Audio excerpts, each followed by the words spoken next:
माऊली ज्ञानेश्वर महाराज की जय. जयांचे केलिया स्मरण, होय सकळ विद्यांचे अधिकरण.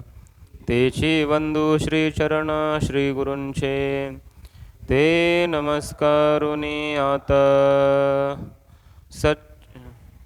नम श्री शंकरानंद गुरुपादांबुजन्मने.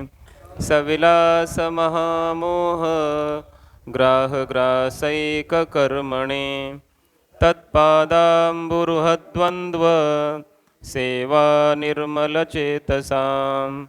सुखबोधाय तत्त्वस्य विवेकोऽयं विधीयते. पंचदशीतील द्वैत विवेक या प्रकरणाला आपण आरंभ केलेला आहे. विषय असा सुरू आहे की जीवसृष्टी ही बंधाला कारण आहे, दुःखाला कारण आहे. त्यामुळे जीवसृष्टीची निवृत्ती केली पाहिजे. त्याज्य आहे तो जीव प्रपंच. त्याचे प्रकार केले काही. किती प्रकारचं आहे ते? शास्त्रीय आणि अशास्त्रीय असं दोन प्रकारचं द्वैत आहे. मानस द्वैत. शास्त्रीय द्वैताचा स्वीकार करा कुठपर्यंत? ब्रह्मज्ञान होईपर्यंत. अशास्त्रीय द्वैताचा स्वीकार करायचा आहे का नाही? तर स्वीकार करूच नका. म्हटले कधी? ज्ञान होण्याच्या पूर्वीसुद्धा नाही आणि ज्ञान झाल्याच्या नंतरसुद्धा नाही. म्हटले पूर्वी का नाही स्वीकार करायचा?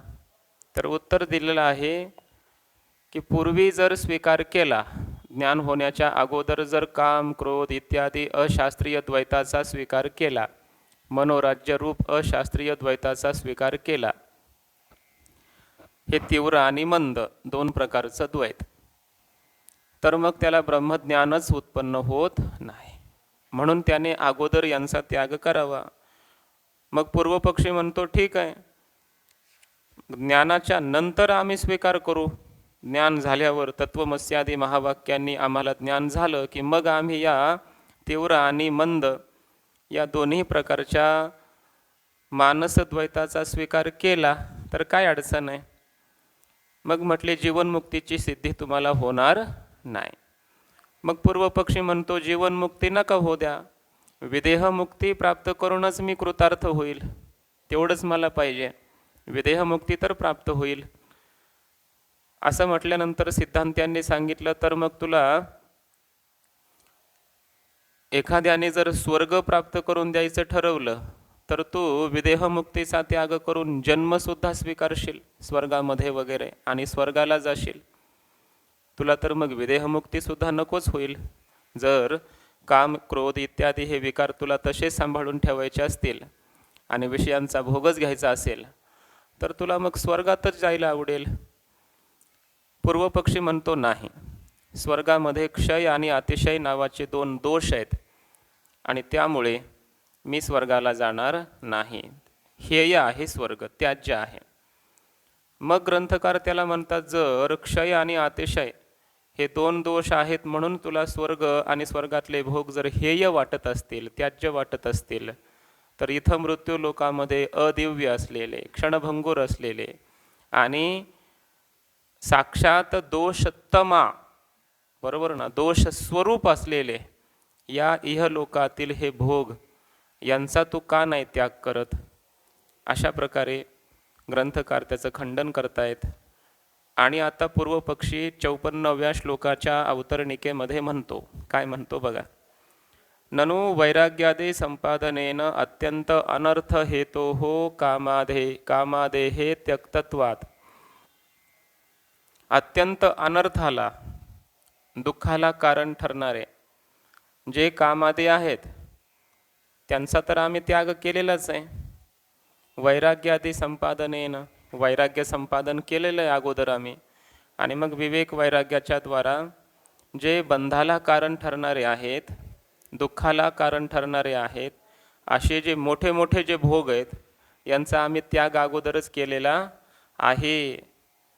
मग ऐहिक भोग मात्र उपयोगी, इहलोकातील भोगाला फक्त कारण ठरणारे जे कामादी आहेत त्यांचा जर स्वीकार केला तर काय दोष आहे? इथे आशंक्य आहा. म्हणजे मोठे मोठे जे अनर्थाला कारण ठरणारे आहेत, स्त्री वगैरे, आशांचा तर आम्ही त्याग केलेलाच आहे, पण छोटे छोटे भोग आम्ही भोगले तर काय फरक पडतो, असं कुणाचं म्हणणं आहे? पूर्व पक्षीचं म्हणणं आहे. इथे आशंक्य, अशी शंका घेऊन ग्रंथकार मग त्याला आता उत्तर देणार आहेत. तत्वं बुद्ध्वापि कामादीन निःशेषं न जहासि चेत् यथेष्टाचरणं ते स्यात् कर्मशास्त्रातिलङ्घिनः.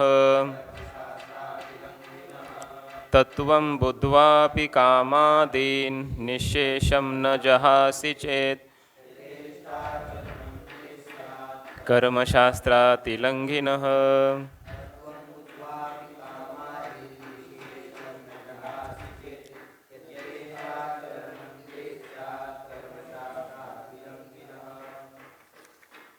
तत्वं बुद्ध्वा अपि कामादीन निःशेषं न जहासि चेत् यथेष्ट आचरणं ते स्यात् कर्मशास्त्रातिलंघिनः. तत्वं बुद्ध्वा अपि, ब्रह्मतत्वाला किंवा ब्रह्मात्मैक्य रूप तत्वाला जाणून देखील, निःशेषम कामादीम न जहासी चेत, संपूर्ण भोगांचा, काम इत्यादी संपूर्ण विषयांचा, भोगांचा जर तू त्याग न करशील तर कर्मशास्त्रातिलंघिनः, कर्मशास्त्राचा उल्लंघन करणाऱ्या अशा तुझं ते यथेष्ट आचरणं स्यात्, यथेष्ट आचरण होईल, स्वेच्छाचरण होईल, तुला पाहिजे तसं तू वागू लागशील. आणि मग काय उपयोग आहे तुझ्या तशा त्या बोधाचा, की तत्वज्ञान झाल्यानंतरही जर तुला वाटेल तसे जर तू भोग भोगू लागला तर असं ब्रह्मज्ञान काही कामाचं नाही. कर्मशास्त्राचं उल्लंघन होईल, म्हणजे दुष्कर्म, निषिद्ध कर्म असेही तू भोगायला लागशील. थोडक्यात असं सांगायचं आहे की जरी तुला वाटत असेल की थोडे थोडे भोग आम्ही घेऊ, तर असं म्हणूनही चालत नाही. कारण प्राप्तेही पुरुषे इंद्रिये लाळिली जरी कौतुके, तरी आक्रमीला जाण दुःखे संसारिके. त्याला सगळ्या प्रकारचे संसार दुःख प्राप्त होऊ शकतात. म्हणून त्याने डुमकून सुद्धा त्या विषयांकडे पाहू नये. थोडासुद्धा त्याच्याविषयी आपल्या अंतःकरणामध्ये लालच भाव असला नाही पाहिजे, शोभन बुद्धी असली नाही पाहिजे. म्हणजे पाहिलं तर काय होतं आहे, जवळ संगतीत राहिलं तर काय होतं आहे, थोडासा भोग घेतला तर काय होतं आहे, असं करता करता करता मग तो काय होईल, कर्मशास्त्राचं उल्लंघन करून टाकेल आणि मग शास्त्र निषिद्ध अशा प्रकारचं कर्म करायला लागेल. कारण जीवाची प्रवृत्ती मुळातच तशी आहे, शास्त्र निषिद्ध कर्म करायला त्याला जास्त आवडतं. खालारा धावे पाणी, जसं पाणी खालच्या दिशेला सहज धावतं, तसं जीवाला खालच्या दिशेला म्हणजे अधोगतीला जाणं आवडणार आहे. सहज त्याचा स्वभाव तसा अगोदरच असतो. आणि मग तसं जर तू करशील तर मग कर्मशास्त्राचं उल्लंघन होऊन यथेष्ट आचरण तुझं होऊ लागेल. म्हणून तसं करू नकोस, असा याचा अर्थ आहे.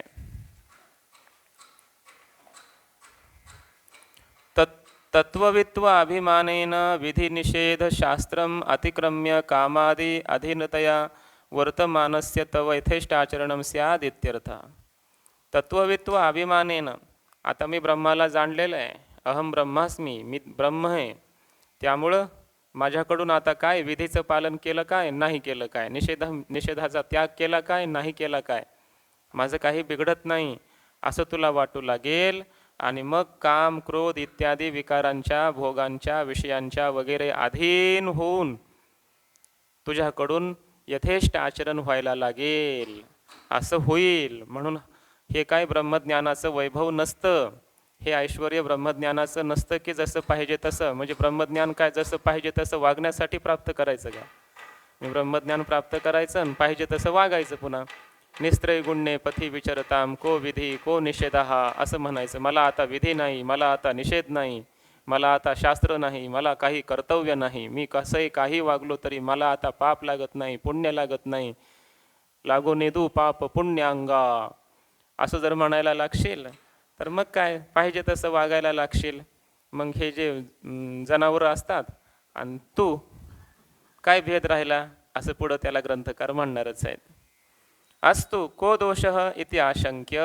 पूर्वपक्षी म्हणतो ठीक आहे, होऊ द्या ना, मग ब्रह्मज्ञान तर झालंय ना मला, मग मला होऊ द्या, जसं पाहिजे तसं आचरण माझ्याकडून, प्रवृत्ती निवृत्ती कार्य कशाही प्रकारचं होऊ द्या, काय बिघडतं, माझं तर काय बिघडत नाही ना, कारण मला तर ब्रह्मज्ञान झालेलं असेल तेव्हा, अशी शंका करतो पूर्वपक्षी. मग उत्तर देत आहेत, तद अनिष्टत्व प्रतिपादन परम सुरेश्वराचार्य वचनम उदाहरती. मग त्याचं काय अनिष्ट होतं याचं हेच प्रतिपादन करणारं सुरेश्वराचार्यांचं एक वाक्य या ठिकाणी उदाहरण म्हणून ग्रंथकार देत आहेत, उद्धृत करतायत.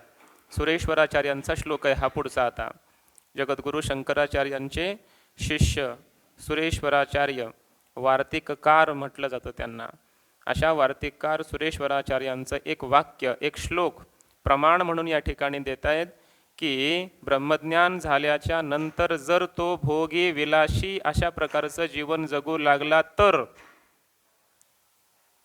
त्याला मग तत्वज्ञानी काय म्हणावं, त्याच्यामध्ये आणि पशुमध्ये काय फरक राहिला, असं सुरेश्वराचार्य बोलतायत पुढच्या श्लोकामध्ये. अत्यंत महत्त्वाचा श्लोक आहे. बुद्ध्वा द्वैत सतत्वस्य यथेष्टाचरणं यदि शुनां तत्वदृशां चैव को भेदो शुचिभक्षणे बुद्धाद्वैतसतत्वस्य यथेष्टाचरणं यदि शुनां तत्वदृशां चैव को भेदो शुचिभक्षणे.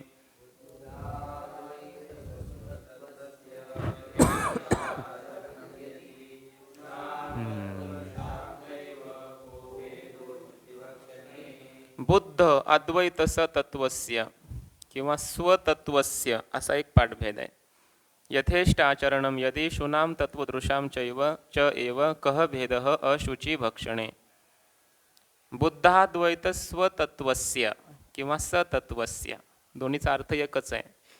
ज्याने अद्वैत स्वरूपाला जाणलेलं आहे असा पुरुष, त्याला म्हणायचं बुद्धाद्वैत सतत्वः. तस्य पुन्हा षष्ठी केली, मग बुद्धाद्वैत सतत्वस्य. अर्थात ज्याने, सतत्व म्हणजे स्वरूप, कोणतं स्वरूप, अद्वैत म्हणजे ब्रह्मस्वरूप, आणि बुद्ध म्हणजे जाणलेलं आहे. बुद्धम अद्वैत सतत्वम येन असौ बुद्धाद्वैत सतत्वः तस्य यथेष्ट आचरणं यदि, जर तो पाहिजे तसं वागायला लागेल तर मग अशुची भक्षणे शुनाम च एव तत्वदृशां को भेदः. अपवित्र असं कोणत्याही प्रकारच्या वस्तूचा भोग घेण्यामध्ये, कुत्र्यांमध्ये अशा तत्ववेत्यांमध्ये काय भेद राहिला, असं सुरेश्वराचार्य बोलले, रागावून बोललेले आहेत. जे स्वतःला ज्ञानी समजून असत कर्म करत असतील, भ्रष्ट जीवन जगत असतील, ज्ञानाचा असा दुरुपयोग करत असतील, तर मग त्यांच्यामध्ये आणि कुत्र्यांमध्ये काय फरक राहिला. कुत्रे पण काही खातात, अशुची भक्षण करतात, अमंगळ खातात काही, तसे तुम्ही सुद्धा कुठलेही विषय अमंगळ अशा प्रकारचे भक्षण करायला लागले तर तुमच्यामध्ये आणि तशा कुत्र्यांमध्ये काय फरक राहील, असं सुरेश्वराचार्य बोललेले आहेत. बुद्धम अद्वैत सतत्वम अद्वैत स्वरूपम ब्रह्म येन सह बुद्ध अद्वैत सतत्वः तत्ववित तस्य यथेष्ट आचरणं यदि स्यात्. अर्थात ज्याने अद्वैत ब्रह्मतत्वाला यथार्थ जाणलेलं आहे अशा त्या तत्ववेत्याचं जर यथेच्छ आचरण होईल, आपल्या इच्छेनुसार कसाही वागू लागेल, तरी तर मग अशुची भक्षणाधिकम अपि स्यात्. अपवित्र अशा प्रकारचं काही तो भक्षणही करायला लागेल. मग तथा सती तसं जर होईल तर शुनाम तत्वदृशांच एव न कह अपि विशेषः स्याद इत्यर्थः. मग कुत्रे, डुकरं, मांजरं यांच्यामध्ये आणि या तत्ववेत्यामध्ये काय फरक राहणार आहे, काही फरक राहणार नाही. एखाद्या पशुसारखं जर जीवन झालं तर अशा ज्ञानाचा धिक्कार असो. असं ज्ञान काही कामाचं नाही, असा याचा अर्थ आहे. अर्थात हे सूचना आहे बरं.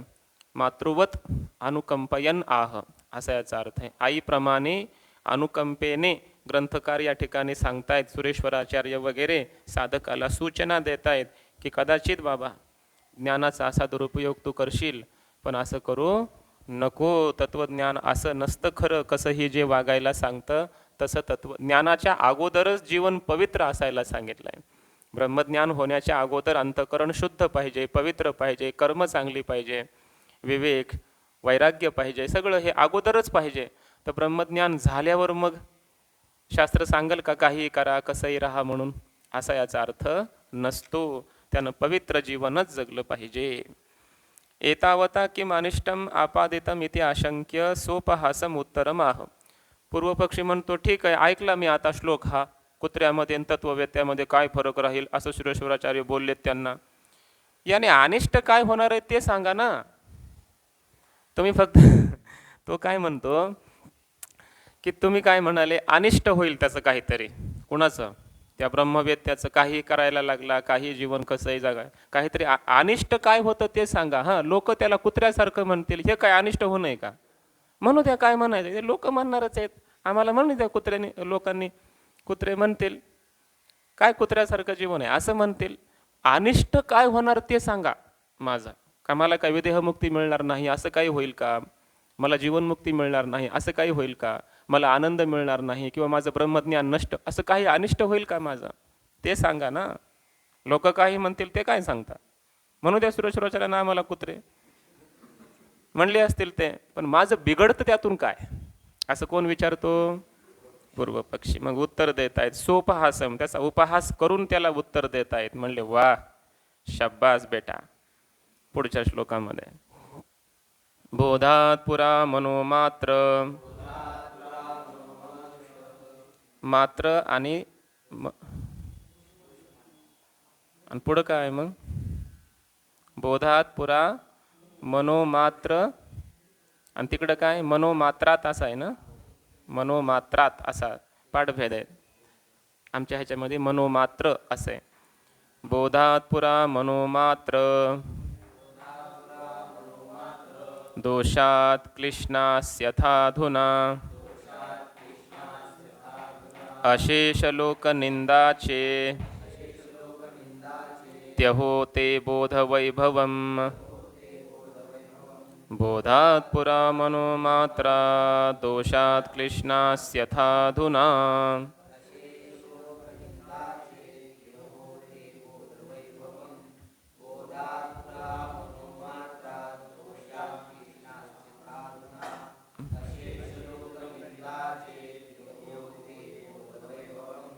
बोधात पुरा मनोमात्र दोषात किंवा मनोमात्रात दोषात क्लिश्नासी.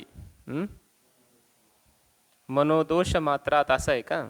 अच्छा, मनोदोष मात्रात क्लिश्नासी अथ अधुना अशेष लोकनिंदाच इति अहो ते बोध वैभवम. बोधात पुरा ब्रह्मज्ञान होण्याच्या पूर्वी मनोमात्र दोषात क्लिश्नासी, केवळ मनामधील दोषांनी तुला क्लेश होत होते, काम क्रोधादी वगैरे मनामध्ये हे विकार होते, त्यामुळे तुला दुःख होत होतं ब्रह्मज्ञान होण्याच्या पूर्वी.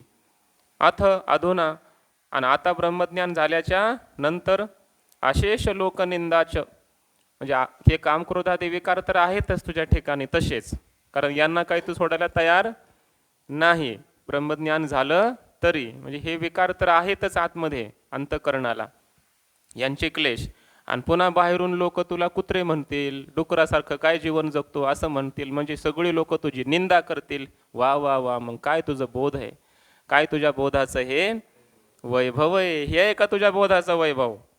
असं त्याला थोडक्यामध्ये उपहासपूर्वक बोलतायत. तत्वज्ञान उदयात प्राक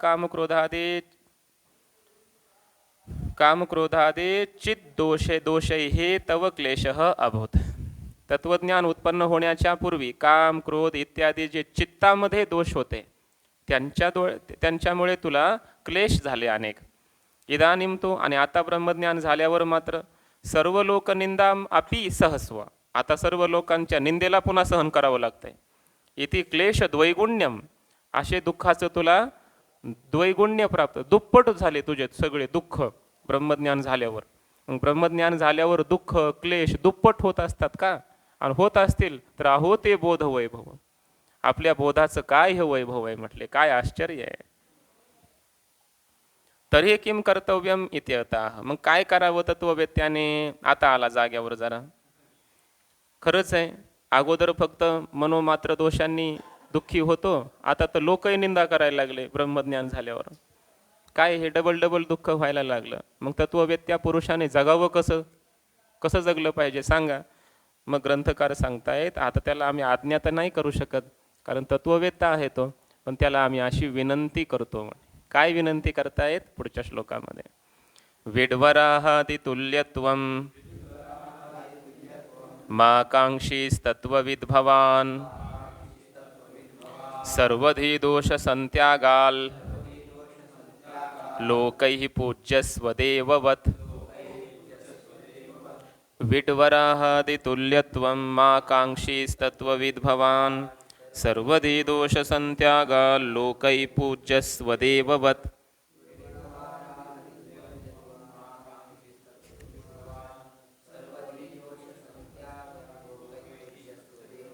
विड्वराहादि तुल्यत्वं मा कांक्षीः तत्वविद भवान सर्वधी दोष संत्यागात लोकैः पूज्यस्व देववत्. तत्वविद भवान, तत्ववेत्ते असलेले असे आपण आहात. त्यामुळे विड्वराहादि तुल्यत्वम मा कांक्षीः, विड म्हणजे डुक्कर वगैरे, किंवा त्याला काय म्हणतात, हां डुक्कर, विड्वराह. तुल्यत्वम मा कांक्षीः, गावामध्ये त्या नालीमध्ये लोळणारे ज्याप्रमाणे डुक्कर असतात ना, त्यांच्याप्रमाणे तू वागण्याची इच्छा करू नको. सर्वधी दोष संत्यागात, उलट आपल्या बुद्धीतील सर्व दोषांचा त्याग कर, कामक्रोधादी विकारांचा पूर्ण त्याग कर. आणि मग लोकैः देववत् पूज्यस्व, लोकांकडून देवाप्रमाणे पूजा करून घे. लोकांनी म्हणावं हे कोण आहेत, साक्षात आमच्यासाठी देव आहेत असं म्हणावं. तुझ्याविषयी श्रद्धा निर्माण व्हावी, मग तुझ्या चरणाला लागावं, तुझी उपासना त्यांनी करावी. आत्मज्ञम ह्यर्चयेत भूती कामहा, लोकांना वाटावं हे खरे संत आहेत, हे महापुरुष आहेत, देवते संत, देवते संत असं म्हणावं. तुझं अनुकरण त्यांनी करावं, तू सांगशील त्या उपदेशाचं पालन त्यांनी करावं. असं जीवन जग ना. तुझ्यापासून 10-4 लोकांचं जर चांगलं कल्याण होत असेल तर ते करायला काय अडचण आहे. विनाकारण असं कुत्र्यासारखं डुकरांसारखं जीवन का जगतोस असं त्याला समजावून सांगतायत ग्रंथकार. जसं ज्ञानोबाराय म्हणतात ना, तयाही कर्तव्य असे उरले लोका लागे. त्याला सुद्धा कर्तव्य उरलेलं असतं. जे ज्ञानगंगे नहाले, पूर्णता जेऊ निधाले, तयाही कर्तव्य असे उरले लोका लागे. ज्ञानगंगेमध्ये ज्यांनी स्नान केलेलं आहे, पूर्ण ते काय पूर्णमदः पूर्णमिदम असं त्यांना ज्ञान झालंय, असं पूर्णतेचं जेवण ज्यांनी केलेलं आहे, पूर्णता जेवून निधाले, त्यांना सुद्धा जगासाठी कर्तव्य शिल्लक राहिलेलं असतं. म्हणून ज्ञानोबाराय म्हणतात, विशेषे आचरावे लागे संती. संत महात्म्यांनी विशेष आचरण केलं पाहिजे. प्रत्यवाय आहे अशास्त्री चालता पावन अवस्था जरी झाली, जरी पावन अवस्थेला प्राप्त झालाय, ब्रह्मज्ञान झालेलं आहे, पण तरी सुद्धा त्याने शास्त्रविरुद्ध जीवन जगू नये. ज्या वेळेला ज्ञानोबाराय, निवृत्तीनाथ महाराज ही सगळी मंडळी मुंज करण्यासाठी किंवा शुद्धीपत्र आणण्यासाठी पैठणला निघालेत, आळंदीतील ब्राह्मणांनी तर त्यांना ते शुद्धीपत्र दिलं नव्हतं. मग म्हटले पैठणला जा, कारण देहांत प्रायश्चित्त होऊन गेलं विठ्ठलपंतांचा. मग म्हटले आमच्या वडिलांनी, आता आई वडिलांनी देहांत प्रायश्चित्त घेतलंय, शुद्धीपत्र द्या. आळंदीचे ब्राह्मण म्हटले आम्हाला देता येत नाही, काय करावं काही सुचत नाही, याच्याविषयीचा निर्णय देता येत नाही, तुम्ही पैठणला जा. त्यावेळेस मग निवृत्तीनाथ महाराज म्हणू लागले, अरे आपण तर ब्रह्म आहेत, ब्रह्माला कशाला शुद्ध करायची काय गरज आहे. ब्रह्म नित्य शुद्ध बुद्ध मुक्त स्वभाव असं आहे, आणि आपण परब्रह्म रूप आहेत, आणि हेच ज्ञान आम्ही तुम्हाला दिलेलं आहे. त्यामुळे आता कशाला विनाकारण शुद्ध होण्यासाठी मुंज करा, कुठं शुद्धीपत्र आणा, हे नको काही करायला. असं जेव्हा म्हणू लागले तेव्हा ज्ञानेश्वर महाराजांचं त्या ठिकाणचं वचन आहे, प्रत्यवाय आहे अशास्त्री चालता पावन अवस्था जरी झाली.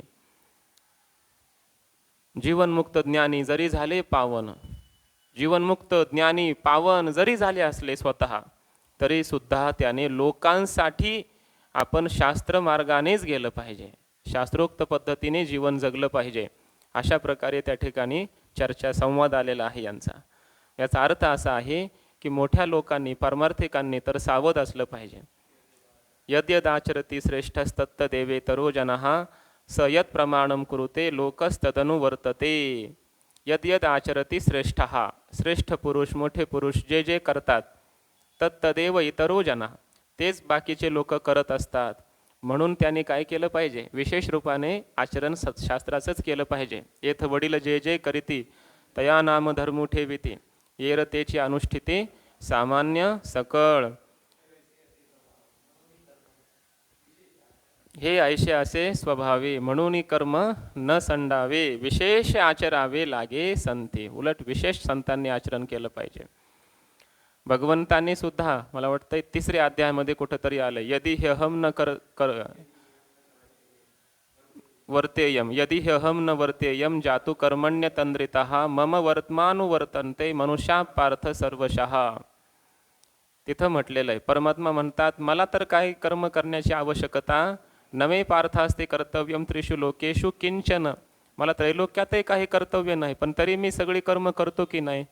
सांदीपनी ऋषींच्या आश्रमात मलाही जावं लागलं की नाही, मी गुरु केलं, त्यांचा उपदेश ग्रह, मी तर देव आहे. स पूर्वेशामपि गुरु कालेना अनवच्छेदात. परमात्मा तर जगद्गुरु आहे, कृष्णम वंदे जगद्गुरुमय. पण मला सुद्धा गुरु करावं लागलं का, कारण मोठे लोक जसं वागतात तसे बाकीचे वागत असतात. म्हणून मला सुद्धा या शास्त्र किंवा कर्म मार्गाने जावं लागतं, नाहीतर मी संकरस्तेचे करता स्यामुपहन्यामी मा प्रजाहा.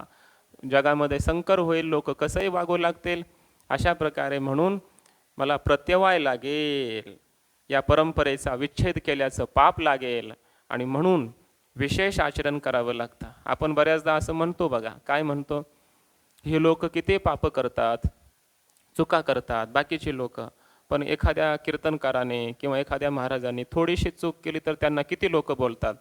का बोलावं मग, आमची छोटीशी चूक का हे लोक खपवून घेत नाहीत, हे तर कितीतरी मोठे मोठे पाप करतात, हे त्यांना जमतं करायला, आम्ही थोडं चुकलो तर लगे तेवढंच पाहतात, असं आपण बोलतो ना. असं पण बोलायचं नसतं. का, ज्ञानोबरायांचाच तो आदेश आहे, विशेष आचरावे लागे संते. आपल्याकडून कुठलीच चूक होऊ नये म्हणून तर आपण आळंदीला आलोत ना, म्हणून तर आपण हे सगळं गुरूंच्या सानिध्यात बसून शिकलोत ना. आपणही आपली छोटी चूक म्हणजे समाजाने मोठ्या चुका करायला मोकळं करून असतं. आपल्याकडे आपली छोटी चूक असते, पण आपल्याकडे बघून जगणारा समाज पाठीमागे लाखो लोक, एका कीर्तनकाराच्या मागे लाखो समाज आहे. मग ते सगळे लोक त्यांच्यापेक्षा मोठ्या मोठ्या चुका करतात, आमचे गुरु असं करतात, मग ते पण करतील ना, समजतंय ना. म्हणून मोठ्या लोकांनी थोडीही चूक करू नये, आणि आमची छोटीशी चूक समाजानं खपवून घ्यावी ही अपेक्षा सुद्धा करू नये. उलट झाली चूक तर क्षमा मागितली पाहिजे. खरंच आहे वा, आम्ही असं नाही चुकलं पाहिजे, आमच्याकडून चूक होता कामा नये. लोकांना कळत नाही, लोक अज्ञानी असतात, त्यामुळे मोठ्या चुका करत असतील, पण मला कळत होतं तरीसुद्धा मी ही चूक केली अशी क्षमा मागावी. समर्थन करत बसू नये आपल्या चुकीचं, असा याचा अर्थ आहे. तात्पर्य एवढंच आहे की मोठ्या लोकांनी चुकूच नये, चूक होऊ देऊच नाही, तो प्रयत्न करावा, शुद्ध जीवन जगण्याचा प्रयत्न करावा, असा आपला वारकरी संप्रदाय आहे. नमो ज्ञानेश्वरा निष्कलंका. निष्कलंक आहे ज्ञानोबा आहे. कुठला कलंक आहे मला सांगा ना, कुठली चूक आहे, कुठला दोष आहे ज्ञानोबरायांच्या ठिकाणी, तुकोबरायांच्या ठिकाणी? कुठलाच दोषच नाही. शुद्ध स्वरूप म्हणजे ज्ञानोबा आहेत, निखळ शुद्ध निर्मळ स्वरूप म्हणजे ज्ञानोबा आहेत, आणि ते आपले आचार्य आहेत, त्यांच्या मागे जाणारे आपण आहेत. त्यामुळे आपल्याकडून कोणत्याही प्रकारचा दोष किंवा चूक किंवा चुकीचं आचरण होता कामा नये, याची खबरदारी आपण बाळगली पाहिजे. आपण साधक असू तरी आणि आपण सिद्ध असलो तरी. म्हणून इथं म्हटलेलं आहे तत्ववेद भवान. आपण तत्ववेत्ते जर आहात तर मग विड वराहादी तुल्यत्वम मा कांक्षीही. डुकरांप्रमाणे कुत्र्यांप्रमाणे जीवन जगण्याची इच्छा करू नका.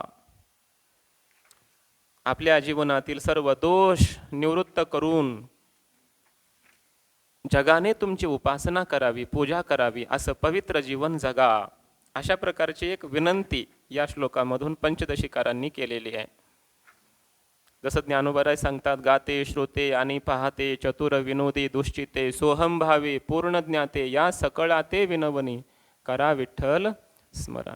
विठ्ठलाचं स्मरण नाही केलं तर काहीतरी स्मरण घडेलच ना तुमच्याकडून, दुसरं तरी संसाराचं काही स्मरण चिंतन घडेलच.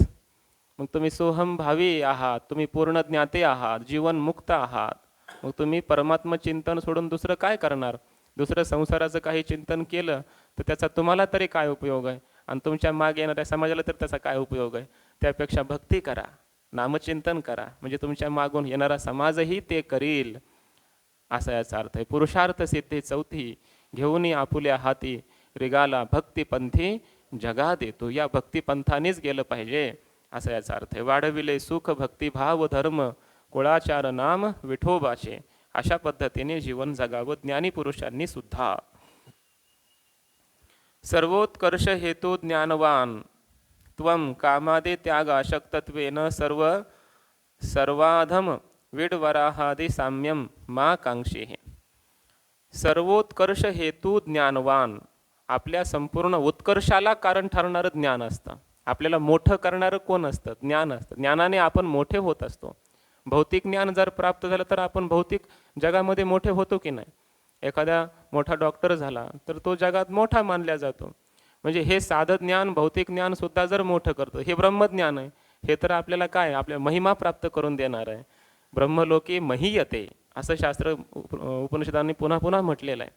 त्याला महिमा प्राप्त होतो, असा याचा अर्थ आहे. मग आपला उत्कर्ष करण्यासाठी कारण ठरणारं ज्ञान असतं, आणि तुझा अपकर्ष व्हायला लागला ब्रह्मज्ञान झाल्यावर. मग असं असल्यामुळं तू असं करू नको.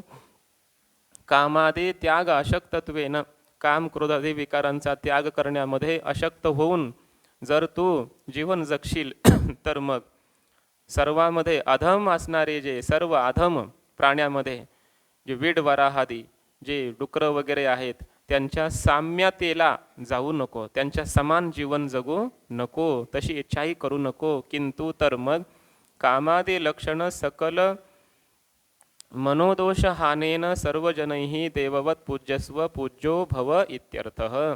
अंतकरणातील सर्व कामादी विकारांचा दोषांचा त्याग करून सर्व लोकांकडून देवाप्रमाणे पूजा करून घे, अर्थात पूजनीय हो, वंदनीय हो, असा याचा अर्थ आहे.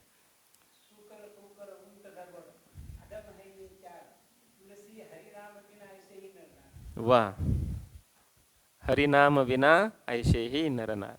मनुष्य असो, स्त्री असो, पुरुष असो, त्यांच्याकडे जर हे हरिनाम नसेल, चिंतन नसेल, पारमार्थिक जीवन नसेल, तर मग हे सगळे काय, त्या डुकरांप्रमाणे, कुत्र्याप्रमाणे वगैरे अधम अशा प्रकारचं त्यांचं जीवन आहे. ज्ञानेन हीनाः पशुभिः समानाः असं म्हटलेलं आहे.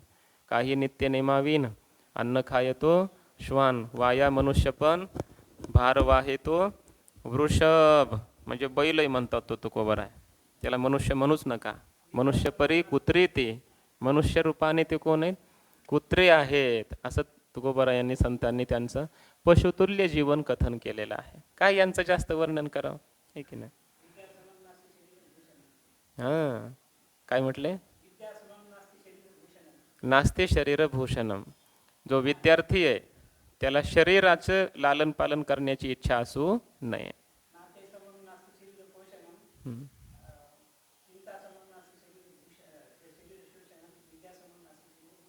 वा, आईसारखं आपल्या शरीराचं पोषण करणारं कोणी नाही, चिंतेसारखं आपल्या शरीराला जाळणारं कोणी नाही, आणि विद्येसारखं आपल्या शरीराचं भूषण दुसरं कोणी नाही.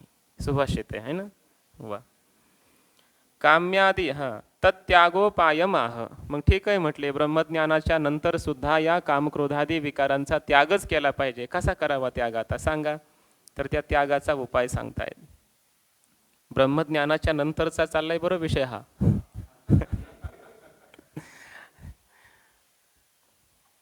ग्रंथकार असं नाही म्हणत त्याला, आधी ज्ञान तर प्राप्त करून घे, बघू पुढं काय कसं काय काय करायचं आहे ते. नाही, अगोदरच सांगतायत पुढच्या खाना खुना, पुढचे वर्म. याला म्हटलं जातं दया. जशी एखादी आई सांगते ना आपल्या बाळाला, किंवा वडील पुन्हा पुन्हा सांगतात, बाळा जातोय मुंबईला आता शिकायला, पण सावध बरं, खिसा कोणी मारीन. जपून बरं, जपून बरं. कशी समजावून सांगतात.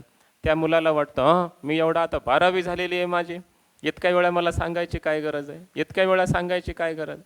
तो म्हणतो कळालं ना बाबा मला आता, नाही नाही मी व्यवस्थित पैसे ठेवतो, काय खिसा पैसा कुणाला मारू देत नाही. आणि मुंबईमध्ये गेला की फोन येतो, बाबा खिसा मारला, पैसे गेले. म्हणजे आपण कधी बेसावध होऊ आणि आपला कधी अनर्थ होईल सांगता येत नाही. म्हणून आईवडिलाप्रमाणे हे आपल्याला वेद, श्रुती, संत, महात्मे पुन्हा पुन्हा समजावून सांगत असतात, सूचना देत असतात, बाबा सावध बरं, असं होईल, पशुतुल्य जीवन होईल. कारण ज्ञानाचा झाला तर उपयोग फार मोठा होतो, जगाला उपयोग त्याचा होतो, तो ज्ञानी झाला तर. आणि दुरुपयोग झाला तर स्वतःचं अकल्याण पण होऊ शकतं. आणि त्याच्या पाठीमागून ज्या परंपरा होतात त्या सगळ्या परंपरेतील लोकांचं सुद्धा नुकसान होतं, असंही होऊ शकतं. असं हे ज्ञान आहे, कळालं तर अधिकाऱ्याला कळतंच आणि अनधिकाऱ्याला कळतच नाही. त्यामुळे पुन्हा पुन्हा पुन्हा पुन्हा अशा प्रकारच्या सूचना दिल्यात. पुढची मर्म सांगितली, ज्ञानानंतर असं जीवन जगायचं आहे बरं तुला, असं समजावून सांगतात श्रुतीमाता, ही ग्रंथकार वगैरे. आता ब्रह्मज्ञान झाल्यावर सुद्धा या कामक्रोधादी विकारांचा म्हटले त्यागच करायचा. मग तिथं काय साधन आहे? इथं अगोदर विवेक, वैराग्य ही साधनं होती, अभ्यास, योगाभ्यास, ओंकाराचं उच्चारण वगैरे. मग म्हटले आता ब्रह्मज्ञान झाल्यावर काय करायचं या विकारांच्या त्यागासाठी? तर त्याचा काय जे साधन आहे, उपाय आहे, ते सांगतायत पुढच्या श्लोकामध्ये. काम्यादिदोष दृष्ट्याद्याः कामादित्याग हेतवः प्रसिद्धा मोक्षशास्त्रेषु तानन्विष्य सुखी भव. काम्यादिदोषदृष्ट्याद्याः काम्यादित्याग प्रसिद्धा मोक्षशास्त्रेषु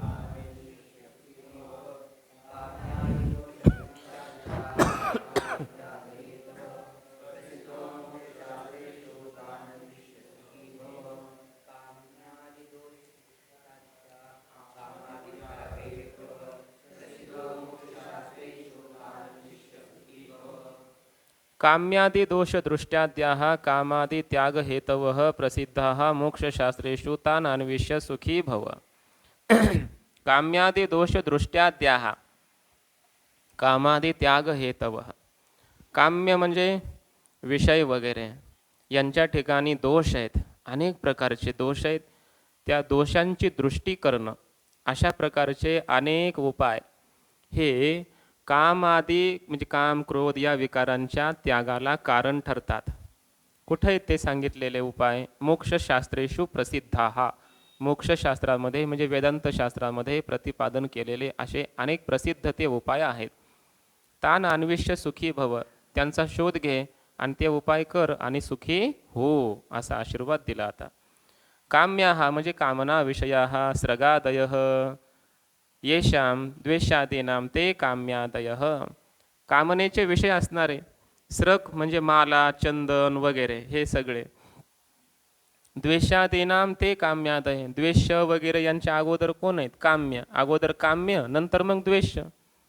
समजतंय ना? कोणताही विषय अगोदर कामनेचा विषय असतो आणि मग जवळ आला, जास्त परिचय झाला की मग कळतं याच्यामध्ये काही चांगलं नाही. मग म्हणतो मला वाटलं नव्हतं असं अश्विन म्हणून, आणि मग झाला द्वेष सुरू. समजताय ना? असं म्हटलंय बरं इथं. काम्यादी आहेत ज्यांच्या आधी असे द्वेषादी. समजताय ना? याचा अर्थ असा आहे, द्वेषादिकांच्या अगोदर तेच विषय कामनेचे विषय असतात, काम्यादी असतात. आणि ते काम्यादीच पुन्हा काय होतात? कालांतराने द्वेषादी होतात, म्हणजे द्वेष्य होतात. जे व्यक्ती आपल्याला अगोदर कामनेचा विषय होते, मला ही मिळावी इच्छा त्याच्या अंतःकरणात असते, ती व्यक्ती मिळाली की मग कळतं, किंवा ही दिसायला सुंदर होती, मधून तर हडळही, असं त्याला नंतर कळतं मग कालांतराने. किंवा तिला कळतो हा तर राक्षसी प्रवृत्तीचा माणूस आहे.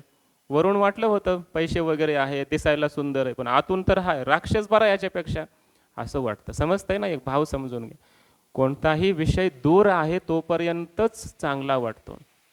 त्याचं एकदा सामिप्य झालं, संगती प्राप्त झाली की मग कळतं त्याच्यातले दोष.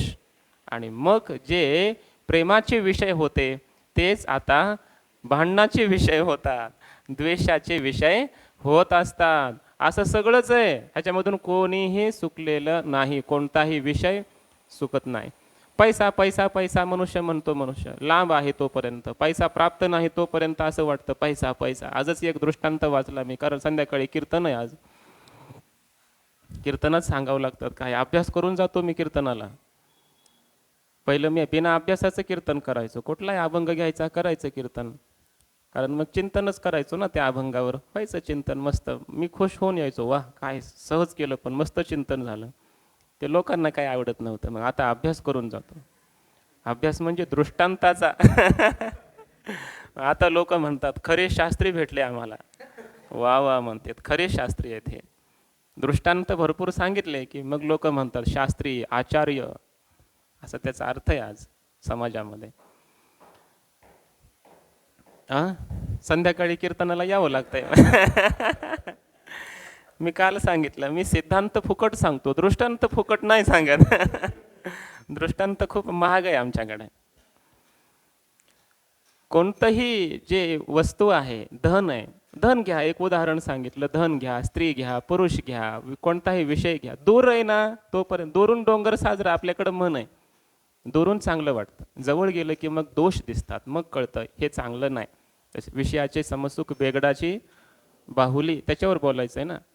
विषयाचे समसुख आहे ते कसं बेगडाच्या बाहुलीसारखं आहे, दिसायला सुंदर आहे, जवळ जाऊन पाहिलं तर आतमध्ये शेण भरलेलं आहे. ती बेगडाची बाहुली आहे, दिसायला सुंदर आहे पण आतमध्ये चांगले नाही. असे सगळे विषय असेच असतात, सगळे विषय असेच असतात. मनुष्याला ते दुरून चांगले वाटतात. धन प्राप्त नाही तोपर्यंत वाटतं वा माझ्याकडं असेच पैसे असते तर, त्याला असं कौतुक वाटतं, त्याचं शोभना बुद्धी होते, आनंदाची बुद्धी होते, सुखबुद्धी होते. आणि एकदा भरपूर पैसा हातामध्ये येऊ द्या बरं, मग त्याला रात्रभर झोप लागत नाही, रात्रभर जागा राहतो असा. त्या झोपेच्या गोळ्या खातात लोक, तरीसुद्धा झोप येत नाही. कशामुळं? पैसा कुठं कुठं, कोणत्या बँकेत, कसा, कुठून कुणाकडून किती आणायचं आहे, किती राहिलं आहे का, सारखं ते. कधी चोर येतील आणि आपल्या घरातलं सगळं हे घेऊन जातील, कधी नरड्या आपल्या गळ्याला हे लावतील, चाकू लावतील. सगळ्यांची भीतीच आहे ना, सगळे दुश्मन झालेले असतात, सगळे दुश्मन असतात. मग त्याच्यामुळे त्याला कळतं की अरे पहिलं सुखी होतो राव आपण, गरीब होतो ना, झोपडीत राहायचो पण अशी कष्टाची भाकरी भाजी खायचो, मस्त खेळायचो, आनंद होता, काही त्रास नव्हता, बौद्धिक ताण नव्हता. आता मोठं झालं, जया अंगी मोठे पण तया यातना कठीण, असं याचा अर्थ आहे.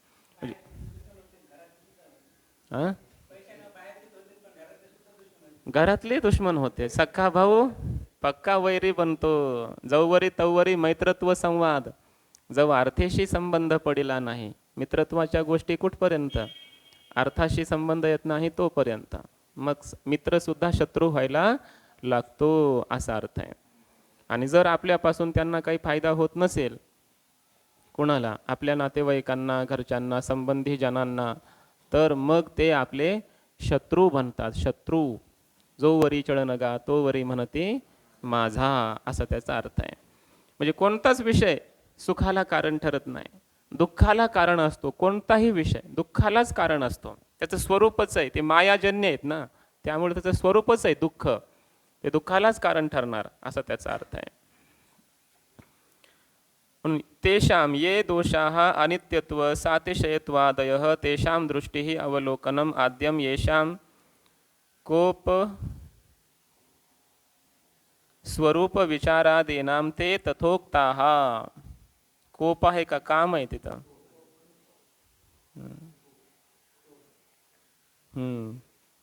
काम्य ते दोषाः, अशा प्रकारचे ते काम्य, द्वेष इत्यादी सगळे पदार्थ ते दोषरूप आहेत, त्यांच्या ठिकाणी दोष आहेत. कोणते दोष? अनित्यत्व, म्हणजे ते अनित्य, नष्ट होणार आहेत. सातिशयत्व, कालच्याप्रमाणे आपण पाहिलं ना, एकापेक्षा पुढचं सुख पाहिलं की दुःख होतं.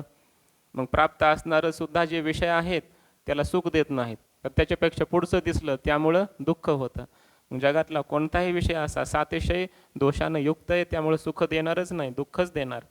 अशा प्रकारच्या दोषांची दृष्टी करायची, असं दोषांचं अवलोकन करायचं. अशा प्रकारचे अनेक उपाय शास्त्रामध्ये सांगितलेले आहेत या कामक्रोधादिकांच्या त्यागाचे.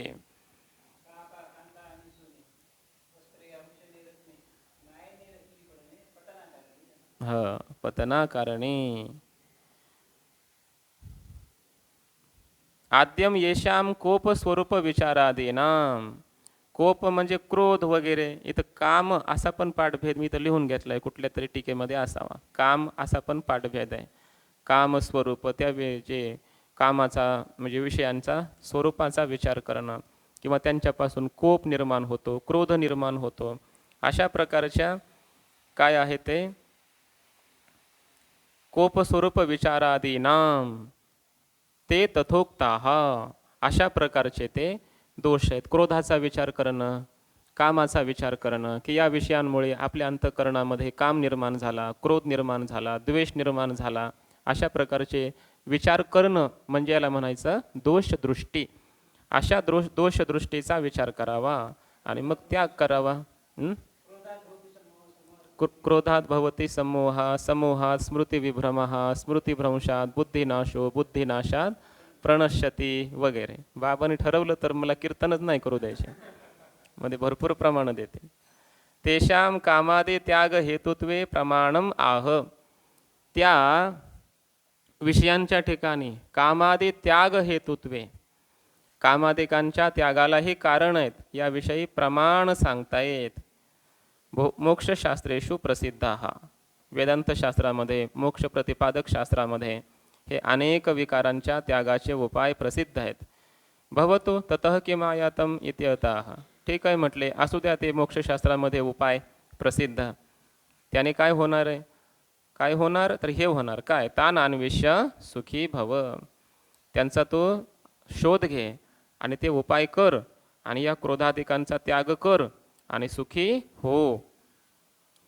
ननु कामादीनाम अनर्थ हेतुत्वात् त्याज्यत्वम अस्तु मनोराज्यस्य तु अतथात्वात् तत्त्यागः न अपेक्षते इति शंकते. आता पूर्वपक्षी म्हणतो काम क्रोध हे अशास्त्रीय द्वैत आहे, तीव्र आहे, पुन्हा हे अनर्थाला कारण आहे म्हणून ते त्याज्य आहे असं तुमचं म्हणणं आहे. ठीक आहे, तसंच असू द्या, खरं आहे. काम क्रोधादी हे विकार जे आहेत ते दुःखाला कारण असल्यामुळे हे त्याज्यच आहेत. ज्ञानाच्या पूर्वी हे, ज्ञानाच्या नंतरही हे आता मला कळालं. पण एक मंद द्वैत सांगितलं होतं. कोणतं? मनोराज्य रूप, अशास्त्रीय असं मानस द्वैत, मनोराज्य रूप मंद आहे ते. मग ते केवळ मनोराज्य करत बसलं, काहीतरी मनामध्ये विचार करीत बसलं भविष्याचा, तर मग ते अनर्थाला कारण थोडंच ठरतं. त्याने काय अनर्थ होणार आहे? बसल्या बसल्या तासभर फक्त काहीतरी विचार केला, काय त्याला काय पाप लागलं का? काही कुठला दोष, काम क्रोध निर्माण झाले? काहीच नाही ना. काही अनर्थाला कारण ठरत नाही. कोण? मनोराज्य. उलट बरं आहे, तेवढाच टाईम जाईल त्याचा कुठल्या तरी विचारामध्ये, असं कोण म्हणतो? पूर्वपक्षी. मग मनोराज्याचा त्याग अपेक्षित नाही, त्याग करण्याची काय गरज आहे असं म्हणतो पूर्वपक्षी. आणि त्याला उत्तर देत आहेत मग पुढच्या श्लोकात. त्यज्यतामेष कामादिर मनोराज्ये तुका क्षतिः अशेष दोष बीजत्वात्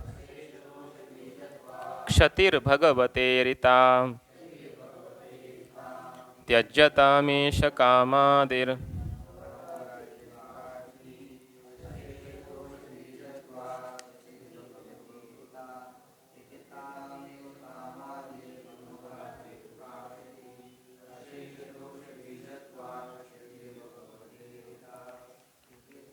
एष कामादिः मनोराज्ये तुका क्षतिः अशेष दोष बीजत्वात् क्षतिः भगवता ईरिता. अशेष दोष बीजत्वात् भगवता क्षतिः ईरिता. म्हणून एषः कामादिः त्यज्यताम मनोराज्ये तु का क्षतिः असं म्हणू नको. पूर्वपक्षी म्हणतोय पूर्वार्धामध्ये एषः कामादिः त्यज्यताम, या काम क्रोधादिकांचा त्याग करावा हे तुमचं म्हणणं आहे, बरोबर आहे, ठीक आहे. पण मनोराज्य आपण करत बसलो तर का क्षतिः, काय दोष आहे? ही झाली शंका. मग उत्तर देत आहेत, अशेष दोषांचं ते बीज आहे. संपूर्ण दोष अंतकरणात काम क्रोधादी विकार निर्माण व्हायला तर मुळात कारण ते मनोराज्य आहे. समजतंय ना? मनामध्ये विषय अगोदर गेला ना, आणि मनामध्ये गेला, त्या विषयांचं ध्यान केलं की मग कामना उत्पन्न झाली, क्रोध निर्माण झाला वगैरे. पुढचे विकार कधी उत्पन्न होतात ते अगोदर मनात गेलेले असतात, त्यालाच मनोराज्य म्हणतात. अशेष पुढच्या सर्व दोषांचं बीज आहे कोण? मनोराज्य. असं भगवंताने भगवद्गीतेमध्ये कथन केलेलं आहे. म्हणून त्याला काही दोष नाही असं म्हणू नको. साक्षात अनर्थ हेतुत्व अभावेपी परंपरया तद हेतुत्वात त्याज्यत्वमेव इति अभिप्रेत्याह. साक्षात दुःखाला अनर्थाला कारण नाही कोण? मनोराज्य, पण परंपरेने आहे. समजतंय ना? परंपरेने म्हणजे अगोदर मनात आलं म्हणून लगेच अनर्थ झाला असं नाही. तर मनात आले की मग हे विषय की मग हे विकार उत्पन्न होतात, त्या प्राप्तीसाठी प्रवृत्त होतो वगैरे वगैरे, आणि पुढं काही कारणं घडतात आणि मग त्याचा अनर्थ होतो. म्हणून हळूहळू अनर्थाला कारण आहे कोण? मनोराज्य.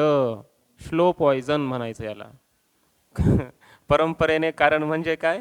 स्लो पॉयझन आहे कोण? मनोराज्य. कसं ते पुढच्या श्लोकामध्ये सांगणार आहे. परंपरया अनर्थ हेतुत्व प्रदर्शन परम भगवत वाक्यम उदाहरते. परंपरेने म्हणजे हळूहळू परंपरेने अनर्थाला हेतू आहे कोण? मनोराज्य. असं प्रदर्शित करणारं भगवंताचं गीतेतील वाक्य या ठिकाणी उदाहरण म्हणून ग्रंथकार देत आहेत. ध्यायतो विषयान् पुंसः संगस्तेषूपजायते संगात् संजायते कामः कामात् क्रोधोऽभिजायते. ध्यायतो विषयान् पुंसः संगस्तेषूपजायते.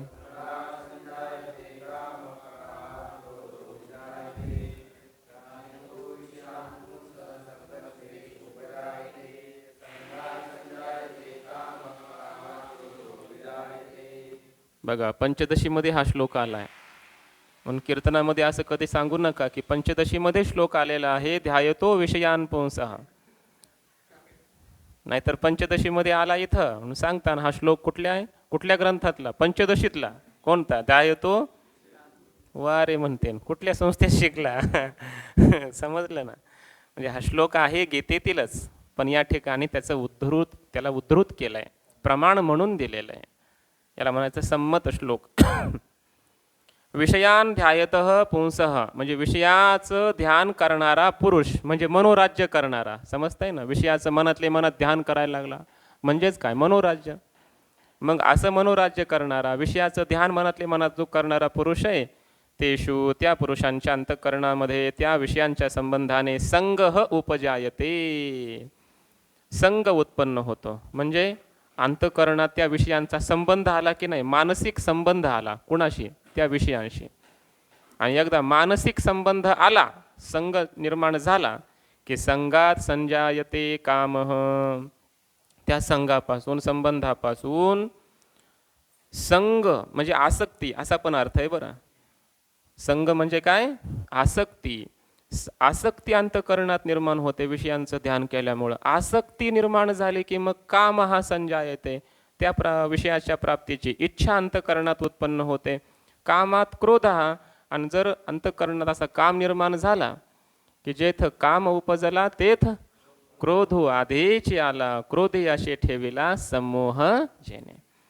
काम उत्पन्न झाला की क्रोध उत्पन्न होतो, कारण तो काय विषय प्राप्त होईना. मग का प्राप्त होत नाही? मला पाहिजे, मला पाहिजे, मला. मग जे कोणी आडवं येईन त्याला मी नष्ट करीन, काही करीन, पण मला पाहिजे. याला काय म्हणायचं? क्रोध. समजलं ना? काम निर्माण झाला, मध्ये काय अडथळा आला, क्रोध. क्रोधाः अभिजायते. आता पुढचं आणखी सांगायची गरज नाही, पंचदशीकरांना माहिती आहे, पुढचा श्लोक माहिती आहे. क्रोधात भवती समोह. क्रोध निर्माण झाला की समोह म्हणजे अविवेकी झाला, मोह निर्माण झाला, संमोहन झालं. आता विवेक नाही राहिला. हा भाऊ आहे माझा, हे वडील आहेत, ही आई आहे, हा मित्र आहे सख्खा माझा. या विषयाच्या प्राप्तीसाठी मित्राबरोबर भांडण करू, विवेक राहत नाही. मित्राबरोबर वैर करतो, भावाबरोबर वैर. याला म्हणायचं काय? तीव्र इच्छा उत्पन्न झाली, क्रोध निर्माण झाला. त्यामुळे क्रोध निर्माण झाल्यामुळं मग विवेक गेला. समजलं ना? विवेक गेला म्हणजेच अविवेक. क्रोधात भवती समोह. समोहात स्मृती विभ्रमा, विसरतो ना मग हा भाऊ आहे बहीण आहे, स्मृती गेली संपूर्ण, विसरून गेला आपलं कोण काय कसं. स्मृती विभ्रम, स्मृतिभ्रंशात बुद्धिनाशो, स्मृतीचा भ्रंश झाला त्यामुळे आता बुद्धी राहिली नाही, ज्ञान राहिलं नाही. काय करावं काय करू नये, मी प्रवृत्त होऊ का, मी याला मारू का नको मारू का, भांडण करू का नको करू का, हे ज्ञान राहत नाही. म्हणजे याला म्हणायचं बुद्धिनाश. आणि बुद्धिनाशात प्रणश्यती, शेवटी त्याचा मग प्रणाश होतो. बुद्धीचा नाश हाच प्रणाश आहे. ज्याच्या जीवनामध्ये ज्ञान नाही कसला तो जिवंत असूनही मेल्या समानच आहे, असा अर्थ केलाय त्या प्रणश्यती शब्दाचा. म्हणजे बुद्धीचा नाश झाला की लगेच तो मरतो असा अर्थ नाही तिथं. प्रणश्यती म्हणजे मरतो असा अर्थ नाही. बुद्धिनाशात प्रणश्यती म्हणजे त्याला जगामध्ये काही किंमत राहत नाही, त्याला मनुष्य म्हणून कोणी स्वीकारित नाही. ते मनुष्य रूपेण मृगाश्चरंती, ते या मृत्यू लोकामध्ये भूमीला भारभूत अशा प्रकारचे होतात, पशुतुल्य जीवन जगतात. म्हणून ते मानव म्हणून राहिलेच नाहीत, त्यांच्या मानवत्वाचा नाश झाला असा याचा अर्थ आहे.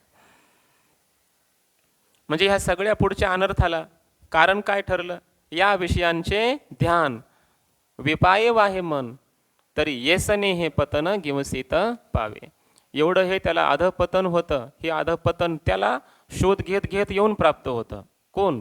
येसने हे पतन, बुद्धिनाशात प्रणश्यती, हे सगळे दोष, हे अधपतन त्याच्याकडं येतं, स्वतःहून येतं, त्याचा शोध घेऊन येतं आणि त्याला प्राप्त होतं. कुणाला? की जो विषयांचं ध्यान करतो. आता ध्यान करणं म्हणजे मनोराज्य, समजतंय ना. म्हणून मनोराज्य केलं म्हणजे काही दोष प्राप्त होतो असं नाही, असं म्हणू नकोस. उलट मनोराज्य हेच सगळ्या पुढच्या दुःखाला अनर्थाला मूळ आहे, बीज आहे, कारण आहे, असा याचा अर्थ आहे. मग घाबरला हा कोण? पूर्वपक्षी घाबरला. तरी अस्य मनोराज्यस्य कह परिहार उपाय. मग या मनोराज्याचा आता परिहारच केला पाहिजे. काय उपाय आहे सांगा. आता आजपासून मनोराज्य मी करणार नाही, म्हणजेच मनामध्ये काही विषयांचं ध्यान वगैरे करणार नाही. मग त्यासाठी काय उपाय आहे म्हणले, त्याच्यासाठी तर आम्ही बसलोय सांगायला. हे शास्त्रामध्ये सगळं वर्णन केलेलं आहे, ते उपाय केलेच पाहिजेत. काय उपाय आहे पुढच्या श्लोकामध्ये सांगताय. शक्यं जेतुं मनोराज्यं निर्विकल्प समाधितः सुसंपादः क्रमात् सोऽपि सविकल्प समाधिना.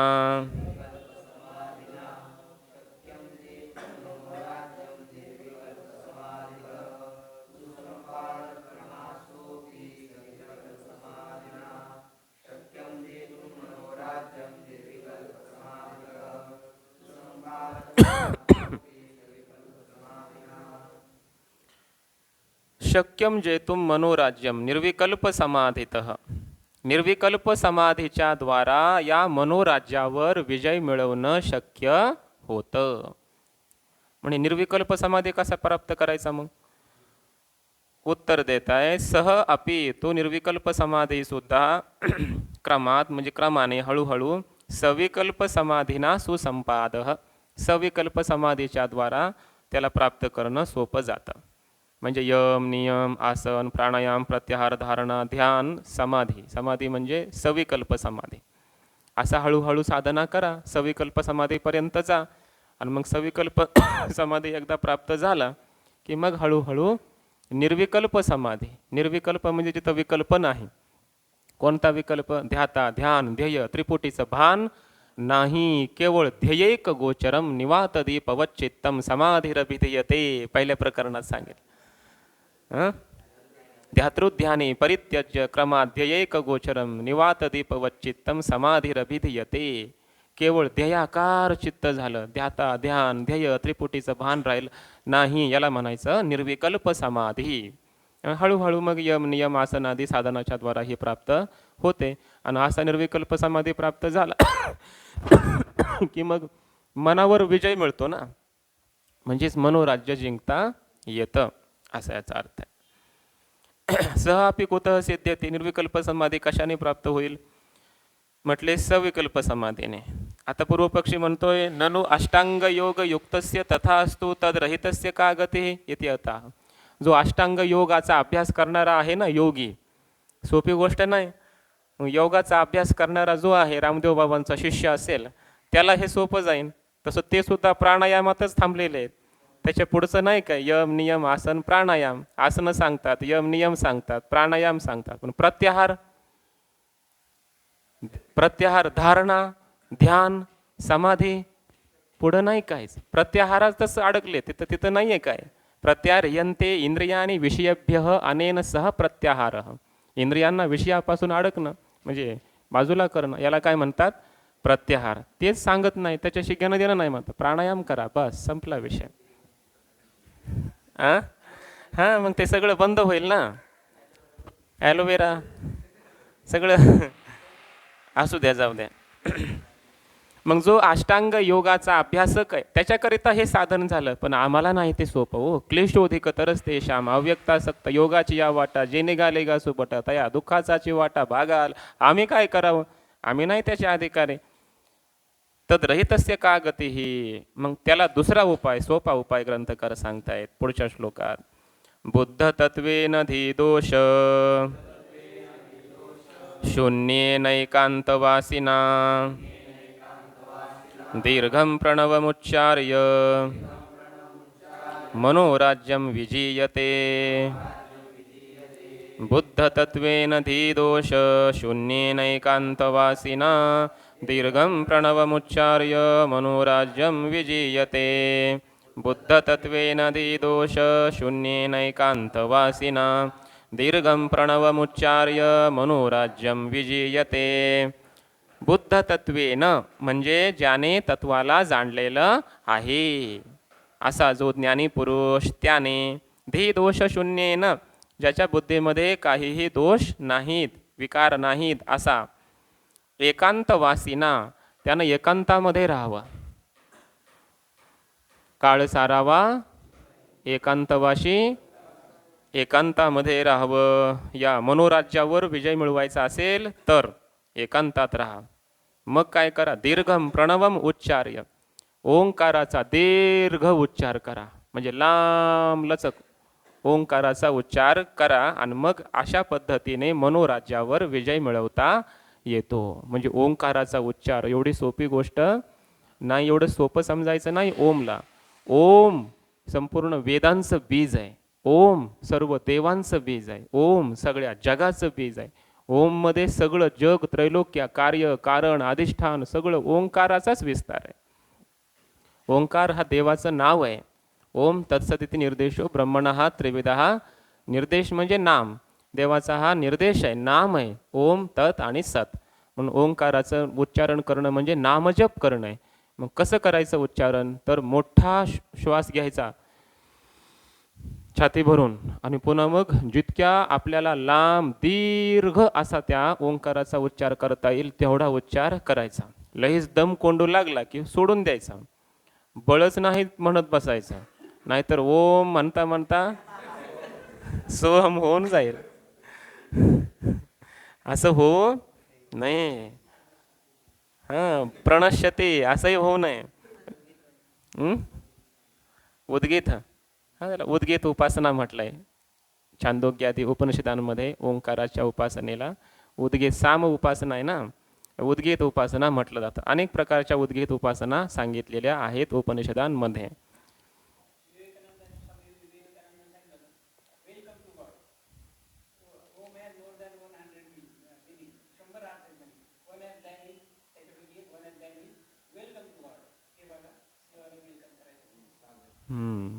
साधन त्याचं स्वागत करायचं, वेलकम करायचं, त्याचं साधन आहे हे. वा, परमात्मा प्राप्तीचं साधन ओम. मांडुक्य उपनिषदामध्ये ओंकाराचं खूप वर्णन आलेलं आहे. 12-13 मंत्र आहेत, पण पूर्ण ओंकाराचंच वर्णन केलेलं आहे. ओंकाराचा उच्चार त्याने करावा, दीर्घ उच्चार करावा. त्यामुळे काय होतं माहिती आहे का, आपला मेंदू फ्रेश होतो. करून बघायचं कधीतरी. ही साधना आपल्या संस्कृतीतील वैदिक साधना आहेत, या करून बघायचं. पहाटे उठायचं 3-4 वाजता, एकांतामध्ये बसायचं, कोणाचा विक्षेप नाही होणार अशा ठिकाणी जायचं आणि मग मोठा श्वास घेऊन मोठ्याने, उगा हळून पण नाही, खूप जरा मोठ्याने, जर हे फल प्राप्त करायचं असेल तर जरा मोठ्याने आणि दीर्घ उच्चार करायचा ओंकाराचा. बघा आपला मेंदू फ्रेश होतो, आपली बुद्धी तीव्र होते, बुद्धी सूक्ष्म होते, शुद्ध होते, पवित्र होते आणि संपूर्ण आपलं शरीर फ्रेश होतं. सगळ्या शरीरातल्या नाड्या सगळे आपले जे आहेत ना, सगळे असे फ्रेश होतात. त्याच्यामधलं सगळं जे काही ब्लॉकेज वगैरे आहे ते सुद्धा कमी होतं. म्हणून ओम सर्वात प्रत्येक गोष्टीसाठी साधन आहे. ओंकाराचं उच्चारण केलं पाहिजे. आता ओम हा शास्त्रीय असल्यामुळे ते नामदेवाचं हे वैदिक आहे, पवित्र आहे. म्हणून काही जणांचं असं मत आहे की केवळ ओमचा उच्चार न करता त्याला मागे पुढे कुठेतरी हरी लावायचं. हरी ओम असं म्हणा किंवा ओम म्हणून पुन्हा हरी म्हणा, पण म्हणायचं. आपण काय करायचं, माझी साधना तरी मी सांगतो, ओम म्हणायचं आणि नमो ज्ञानेश्वरा, ओम नमो ज्ञानेश्वरा हा आपला मंत्र आहे. ओम कोण आहे, साक्षात ज्ञानोबारायांचंच रूप आहे ते. ओंकार स्वरूप ज्ञानोबारायांना नमस्कार करायचा, म्हणजे माऊलींचं ध्यान होतं, ओंकाराचंही होतं, त्यांना नमनही होतं, सगळंच होतं. ओम नमो ज्ञानेश्वरा असं करायचं साधन. अर्धा तास फक्त. म्हणून बघा तुम्ही जगामध्ये तुम्हाला कशातच आनंद वाटणार नाही, इतका आनंद या मंत्रामध्ये आहे. रामकृष्ण हरीपेक्षा मोठा मंत्र आहे हा, ओम नमो ज्ञानेश्वरा. असं चिंतन करा, मग बघू कसं काम क्रोधादी विकार जात नाहीत, कसं या मनावर विजय मिळवता येत नाही. मनोराज्यम विजयते असा याचा अर्थ आहे. बुद्धम अवगतम तत्वम ब्रह्मात्मैक्य लक्षणम येन सह बुद्ध तत्व तेन, ज्यानं ब्रह्मात्मैक्याला जाणलेलं आहे असत, असा जो तो बुद्ध तत्व म्हणजे ज्ञानी पुरुष, काम क्रोधादी बुद्धी दोष रहितेनं, अगोदर त्यानं काम क्रोधादी या बुद्धीच्या दोषांवर विजय मिळवलाय की नाही. तीव्र द्वैत जे आहे काम क्रोधादी त्याच्यावर त्यानं अगोदर विजय मिळवलाय. एकांतवासीना म्हणजे विजन देश निवासशीलेन पुरुषेन, जिथं लोक नाहीत, तिथं कोणाचा विक्षेप होत नाही, अशा एकांतामध्ये राहणं हा ज्याचा स्वभाव आहे असा पुरुष पाहिजे तो. दीर्घम म्हणजे षट द्वादशादी मातृपेतम प्रणवम ओंकारम उच्चार्य, दीर्घ प्रणवाचा उच्चार करायचा, लांब करायचा. म्हणजे किती लांब, अगोदर 6 मात्रा, नंतर हळूहळू द्वादश मात्रा, आणि आदिपदाने तुम्हाला जेवढ्या मात्रा वाढवता येतील तितक्या मात्रा वाढवीत जायचं. मात्रा म्हणजे सेकंद घ्या आताच्या भाषेत समजायला. अगोदर 6 सेकंद, समोर घडी वगैरे लावायची, 6 सेकंद होईपर्यंत ओम म्हणत राहायचं. नंतर मग 7, 8, 9, 10, 11, 12पर्यंत जायचं. 12 झालं की आपण दीर्घ प्रणवापर्यंत आलो. 12 सेकंद झालं, तिथून पुढेही पुन्हा वाढवण्याचा प्रयत्न करायचा. 13, 14, 15 जितका आपल्याला मात्रा वाढवता येतील तितक्या 1-1 मिनिट, 2-2 मिनिट आपला ओंकार चालला पाहिजे. 5-5 मिनिट ओंकाराचा जप करणारे लोक आहेत. 5-5 मिनिट पाहिलेत तसे आपण. ऋषिकेश हरिद्वारमध्ये वगैरे हे साधू महात्मे राहतात, कुंभक करतात ते श्वासाचा. लवकर लवकर श्वास घेण्याची गरज राहत नाही त्यांना, आणि बराच वेळ मग आवाज तर येतो, ओम असा आवाज येतो, पण श्वास घेत नाहीत. 4-4 मिनिट, 5-5 मिनिट चालतो ओंकार. जेवढं लांबवता येईल तो ओंकाराचा उच्चार तेवढा लांबवण्याचा प्रयत्न करायचा. असं उच्चारण करून मनोराज्यम विजयते निवार्यते इत्यर्थः, मग मनोराज्यावर विजय मिळवता येतो, अर्थात त्या मनोराज्याचं निवारण करता येतं. म्हणजे मनामध्ये कोणता विषयच येऊ द्यायचा नसेल त्याचं हे साधन आहे असा अर्थ आहे. मग ठीक आहे म्हटले, असं उच्चारण करू आता, हे सोपं आहे आम्हाला. मनोराज्यावर विजय मिळवला, मग त्यानं काय होतं, मनोराज्यावर विजय मिळवला मग त्यानं काय फल मिळतं आम्हाला, त्याचं प्रयोजन काय, तर त्याचा विचार पुढच्या श्लोकामध्ये सांगणार आहे. तो विषय आपण उद्या बघू. पुंडलिक वरदा हरी विठ्ठल. तुकाराम माऊली ज्ञानेश्वर महाराज की जय.